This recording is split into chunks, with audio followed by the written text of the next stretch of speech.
Anjing pun nonsinya.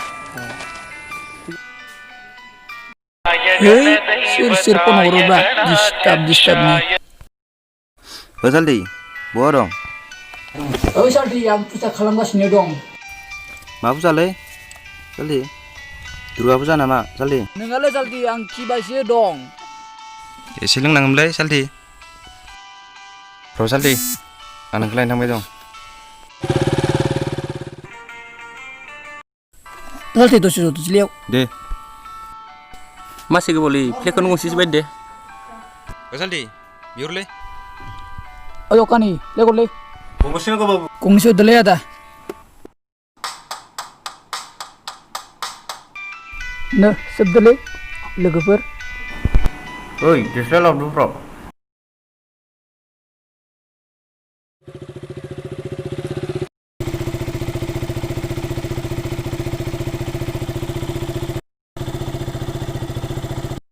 Roh, angkat sebelum kalam ni. Disturb, sir pun urut lagi le. Ada kebra. Dong, buah dong. Oh, jeng game segala bedong. Bila sini lengra update apa? Saya pula ni. Oh, deh nih, jeng tamai dong dia lah nane. Oh, game gelai pura disturb. Salah gile punya pura. Tuh bos update.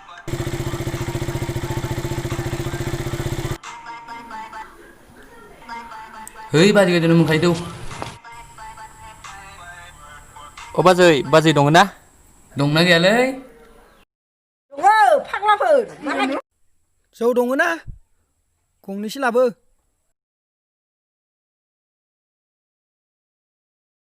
Puisialai. Aki silai. Tap-tap fैदो. Oh, jangan deh. Behind itu जोंनि update. Game baju ni. Sebelum menvisigin na. Ya, sudah. Dulu. Lu berdeli, esi. Bagaimana? Sini gue bra. Baju jual masih kara bra. Kayak feeling nenek di sini. Sarga saya ni.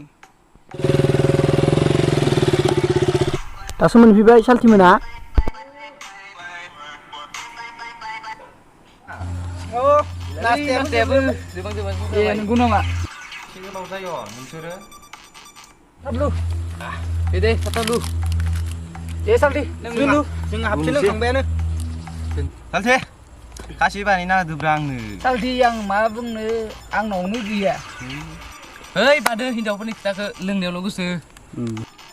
Nengge, salti neng tikun bungdu. Pada beber kita kau. Leng, mau ya kadam. Hei, dia sebut tap leng dia mana baik? Nas dia bilang orang nasi ke? Leng, deh. Ini tap tang nengge. Ang nakuruan ni zala le salti. Saldi gari ke bena bile halale. Ang nama bama bigiting subai bria. Logoper thangda deh.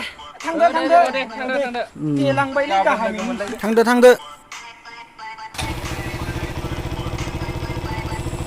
Tato dole logoper. Abang daga menasikan.